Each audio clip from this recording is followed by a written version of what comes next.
das profundezas da Zona Norte de São Paulo, eu, Luiz Roberto, dou as boas-vindas ao meu canal. Então, gente, boa noite, bom dia, boa tarde, dependendo do horário que vocês estiverem aqui com a gente. Então, eu vou dessa vez fazer um vídeo pegando 5 casos no decorrer da história, onde os casamentos terminaram muito mal, né? Em épocas diferentes e tanto casos de homens como mulheres. Eu espero que gostem. Então vamos lá. Imperador Cláudio. Cláudio nasceu no ano 10 a.C., na atual cidade de Lyon, na França. Ele, na família Juliana, que era a família imperial romana da época, ele era desprezado por todos, até pela própria mãe, porque ele teve o azar de nascer gago, de nascer manco. Relatos dizem que ele babava ao comer, ao falar, e ninguém queria papo com ele, né? Causava constrangimento, né, a presença dele. Então ele cresceu muito isolado, uma vida de solidão mesmo, né? Apesar que na época tinha muitos escravos ali que o serviam, né? Enfim, aí ele foi vivendo a vida dele, atravessou os terríveis reinados ali do Tibério e depois, principalmente, do Calígula, que era seu tio, né? O Calígula deu até um cargo de cônsul para ele, talvez por zombaria, né? Que ele achava o Cláudio tão digno de pena que nem... E Cláudio foi um dos poucos a sobreviver ali, né? Nessa época. E o Calígula era totalmente maluco, né? O cara traçava até as irmãs, né? Enfim, Calígula foi morto pela guarda pretoriana. A guarda pretoriana, que era a força de elite do exército romano daquela época, né? E o comandante da guarda pretoriana encontrou o Cláudio escondido atrás de uma cortina, se borrando de medo aí, com medo, lógico, de perder a vida, né? Só que, para a surpresa dele, ele acabou sendo declarado imperador pelos pretorianos, né? Então, nessa ele deu sorte, uma tremenda sorte. E os militares pensavam que ele ia ser uma marionete ali, né, pelo seu aspecto físico, achavam que ele era um idiota, né? Só que se enganaram redondamente, porque o Cláudio foi um ótimo governante. Ele, como era muito culto, era ótimo se saiu muito bem na administração, né, nos problemas administrativos ali do Estado. Ele, inclusive, construiu um aqueduto, né, que melhorou o abastecimento da cidade de água, né, e deu pão e circo para o povo, que o povo romano era... O povo romano não, todo povo gosta, né, de pão e circo. E era muito popular por causa disso, né? Então, nessa questão aí política, ele estava muito bem. Inclusive no governo dele, que a atual Inglaterra, a Britânia, conhecida na época por esse nome, foi conquistada, coisa que nem Júlio César, né, conseguiu fazer décadas antes. Estava tudo bem aí, o Cláudio, só que com as mulheres estava uma bagunça. O cara não dava certo mesmo, não dava sorte. Por quê? Porque primeiro ele se casou com a Messalina. E apesar de ter tido 2 filhos com ela, a Messalina encheu ele de chifre, né? Ela era muito infiel. O nome já diz, né? Messalina. É mulher de moral duvidosa. Isso vem dessa Messalina aí, dessa personagem aí. E o Cláudio se tocou finalmente, né? E acabou mandando executá-la. E prometeu de pé junto que não ia mais se envolver com mulher, não ia mais casar, mas fez pior.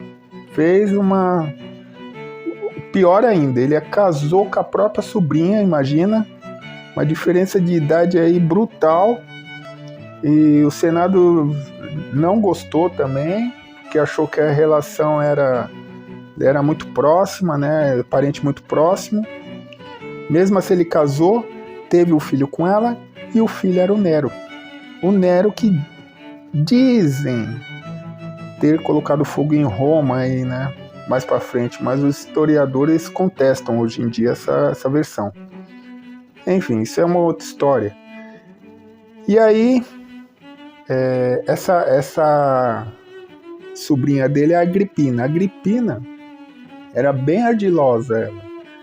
Ela fez a cabeça do Cláudio para colocar o Nero como sucessor e tirar o britânico, o filho que ele tinha com a Messalina, da sucessão. E ele fez. E ele assinou o próprio atestado de óbito por causa disso. Por quê? Porque uma vez conseguido isso, a Agripina não esperou nem o Nero crescer e o Cláudio morrer, um dos dois, né? Ela já queria logo tirar ele do caminho. E ela arquitetou um plano com conluio aí de outras pessoas e envenenou cogumelos. Isso é a versão mais aceita aí pelos historiadores, né? E o pobre Cláudio comeu esses cogumelos estragados e acabou falecendo. E morreu pela ingestão desse cogumelo. Uns dizem que estava estragado, outros dizem que estavam envenenados, né? Então, o Cláudio acabou pecando nessa parte aí de ser muito fraco com as mulheres, né? E escolher só a mulher que não prestava mesmo. E assim ele morreu no ano 54 depois de Cristo, aos 63 anos. Henrique VIII, nascido em 28 de junho de 1491, foi o segundo governante da dinastia Tudor e reinou quase 40 anos, porém ficou famoso mesmo por ter tido diversas esposas, 6 ao todo. Vamos nos ater a 2, as que ele mandou executar, e tudo pelo mesmo motivo. A primeira foi Ana Bolena, que deu à luz a futura Rainha Elizabeth, porém não conseguiu engravidar de novo, e ele, já irritado, a acusou falsamente de adultério. Porém, antes de mandar ela à execução, pediu ao Papa separação, para ele concordar na separação dele com ela, alegando exatamente isso, ela não conseguir engravidar e dar o herdeiro que ele queria, né? O Papa se negou a isso. Então ele mandou o Papa ir tomar caju, pensou, eu mesmo vou fazer, pensou assim, né? Eu mesmo vou fazer minha igreja e aí eu faço o que eu quero. O Papa excomungou ele deu um nem aí pro Papa e fundou a igreja anglicana. E ele se tornou o chefe dessa igreja.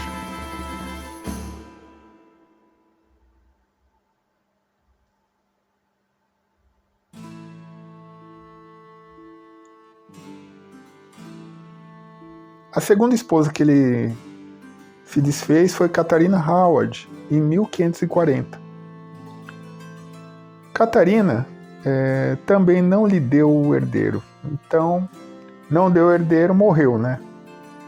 O casamento foi anulado e também foi acusada de adultério e posterior execução. Henrique, nos anos seguintes, conseguiu ter mais filhos, né? Inclusive 2 filhos homens. Um morreu na infância e outro chegou à idade adulta, porém morreu muito jovem. Chegou a ascender ao trono. E mais uma menina fora a que ele já tinha, a Elizabeth. Seus últimos anos foram de lenta agonia. Ele ficou obeso, obesidade mórbida. As suas pernas começaram a ter feridas que infeccionaram, né, ficaram apodrecidas, né, e ele já não conseguia nem andar nos últimos anos da sua vida, né. Relatos falam que ele fedia tanto que o cheiro era sentido a metros de distância, né.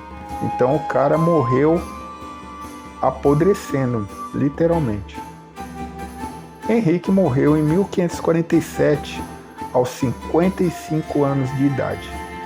Sua filha Elizabeth, a mais velha, se tornou a Rainha Elizabeth e inaugurou aí o começo da ascensão da Inglaterra como potência na Europa. Lana Turner. Avançamos para o século XX, na Hollywood dos anos 40. A grande estrela da antiga Hollywood nasceu em Wallace, Idaho, a 8 de fevereiro de 1921. Ao longo de sua carreira de meio século, alcançou fama mundial. Na década de 40, foi uma das atrizes mais bem pagas dos Estados Unidos e uma das maiores estrelas da Metro-Goldwyn-Mayer. Foi notória também pelos seus inúmeros casamentos. Casou 8 vezes e teve uma única filha, Cheryl Crane, fruto de seu casamento com o diretor Stephen Crane. Aliás, Cheryl vai ser pivô importantíssimo da nossa história. De todas as inúmeras relações, a que mais causou escândalo foi com o mafioso Johnny Stompanato, que era guarda-costas do chefão da máfia que agia na região da Califórnia, Mick Corrin. E essa relação acabou em morte. Johnny Stompanato suou muito para se aproximar da Lana Turner. Ela, como uma atriz já muito famosa, ele insistiu, mandou flores, mandou presente, stalkeou ela até não poder mais e até a hora que ela cedeu, né? Ela cedeu. Ele era até uma boa pinta, como as fotos mostram, né? Então ela acabou caindo na lábia dele e iniciaram um relacionamento. Inclusive, ele conheceu a única filha dela, né? A Cheryl Crane, e os dois tinham até uma relação amistosa. Consta que ele até num dos aniversários dela, ele deu um pônei de presente para ela, né? Só que ele omitiu o sobrenome e mentiu para ela em várias coisas, inclusive que ele era da máfia, lógico, né? Ela acabou descobrindo, falaram para ela que ele era envolvido com a máfia, que ele era guarda-costas de um chefão, né? Ali da região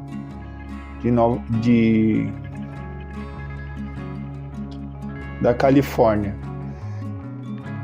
Então ele mostrou o outro lado dele, né? O lado verdadeiro. Ele começou a ameaçar ela. Com medo, ela voltou com ele. Inclusive, ele sempre falava que se ela largasse ele ia desfigurar o rosto dela, para ela nunca mais aparecer em filme nenhum. Lana finalmente o botou para fora de casa, mas no dia 4 de abril ele invadiu a mansão da atriz e iniciou-se uma discussão. Eles estavam no quarto e Cheryl Crane, de 14 anos de idade, ouviu o gangster gritando que a mataria mataria sua mãe ou a desfiguraria. Segundo Crane escreveu em sua biografia anos mais tarde, ela correu à cozinha e pegou uma faca. Entrou no quarto da mãe e esfaqueou Johnny no estômago com um golpe rápido e certeiro. Durante o julgamento, ela disse ter visto Stolpanato com uma cabide na mão, mas na hora confundiu com uma arma e partiu para a defesa da mãe. Após o crime, elas ligaram para um advogado e o ator Steve Crane, pai de Cheryl. A polícia só foi avisada 2 horas depois. E após chegarem ao local, as histórias não batiam com a cena do crime encontrada. A investigação apontou muitas lacunas aí nesse processo aí. Cheryl acabou inocentada por legítima defesa. Só que o cabide que ela falou que pensava que era uma arma nas mãos de Stolpanato nunca foi encontrado. Outra coisa também que chama atenção é que aonde ele caiu não havia tanto sangue, o que não combina com o ferimento de faca no estômago, que ele morreu com hemorragia interna. Deveria ter mais sangue do que havia. O crime ocorreu a 4 de abril de 1958. E mesmo tanto tempo depois, tanto Cheryl como Lana Turner nunca mudaram a sua versão dos acontecimentos daquela noite. Só que fica muitas incongruências aí, né? A investigação apontou muitas lacunas aí nesse processo aí. Cheryl acabou inocentada por legítima defesa. Só que o cabide que ela falou que pensava que era uma arma nas mãos de Stolpanato nunca foi encontrado. Outra coisa também que chama atenção é que aonde ele caiu não havia tanto sangue, o que não combina com o ferimento de faca no estômago, que ele morreu com hemorragia interna. Deveria ter mais sangue do que havia. Ou seja, isso leva a se pensar que o corpo ele morreu em outro lugar, não naquele lugar exatamente.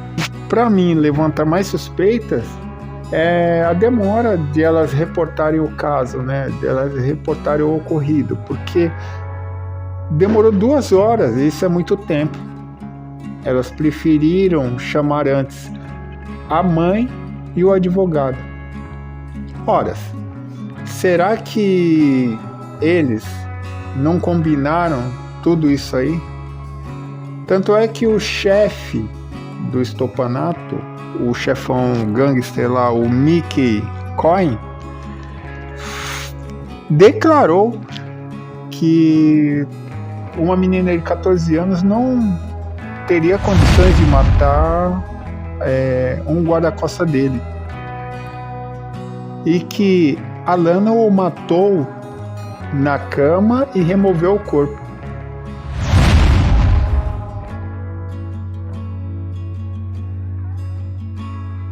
Dora Duval, nome artístico de Dora Teixeira, que nasceu em São Paulo em 21 de janeiro de 1929.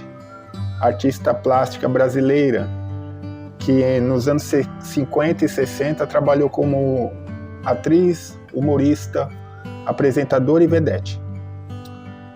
Trabalhou na TV Tupi, TV Excelsior e TV Rio entre as décadas de 50 e 60 e antes de migrar para as novelas da Rede Globo em 1969.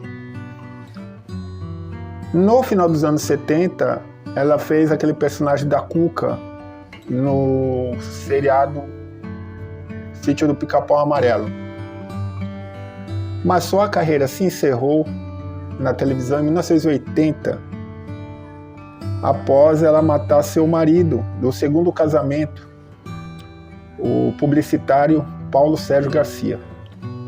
Paulo Sérgio lhe era muito infiel, e ela, como era 16 anos mais velha que ele a chamava de gorda, de velha.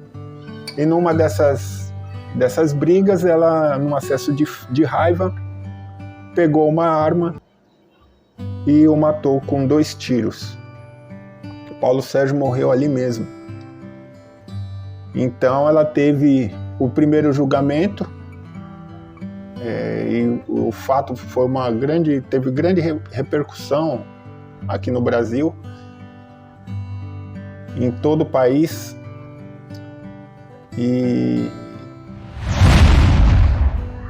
a família da vítima contestou as alegações de maltrato do Paulo Sérgio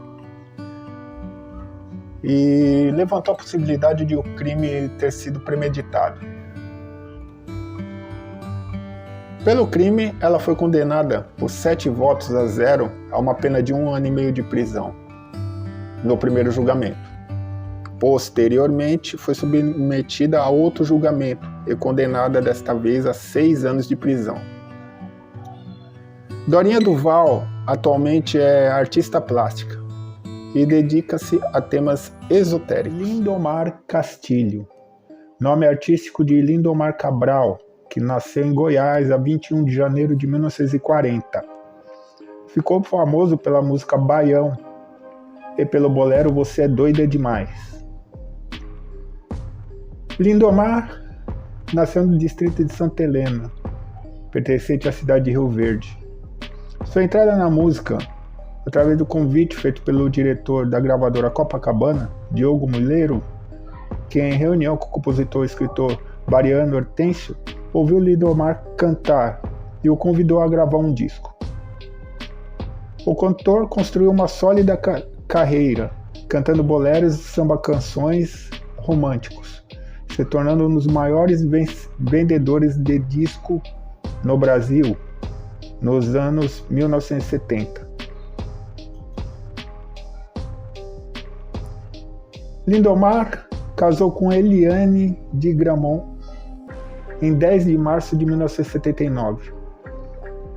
Se conheceram nos corredores da antiga gravadora RCA em São Paulo.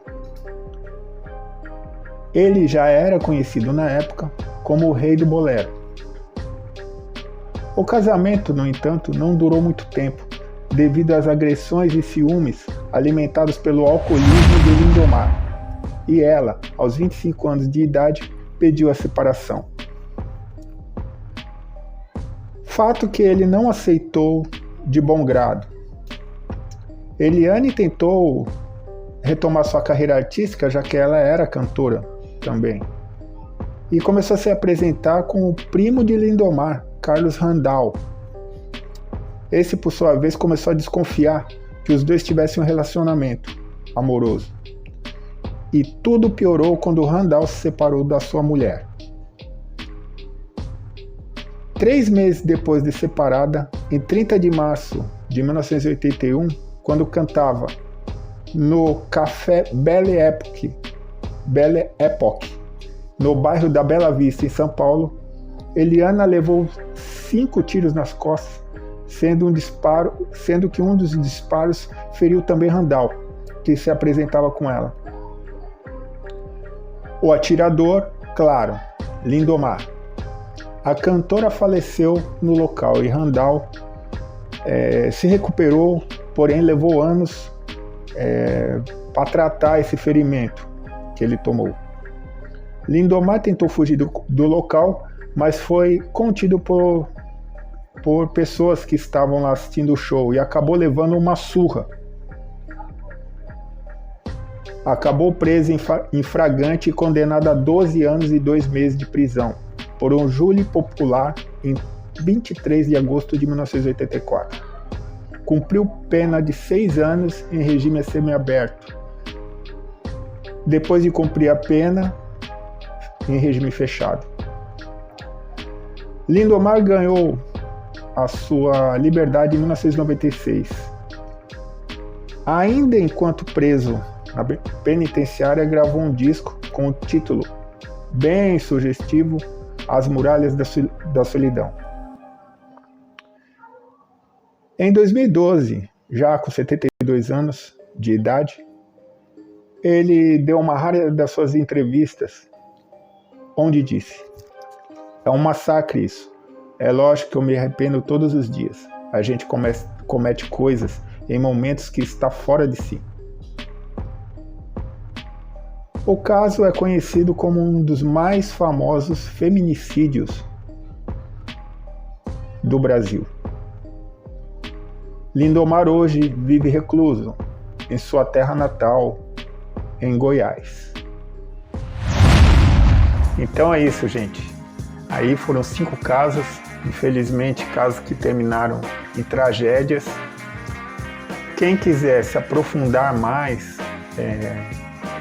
sobre cada um desses casos, eu vou deixar os links aqui abaixo na descrição do vídeo, artigos e reportagens de cada um desses 5 casos.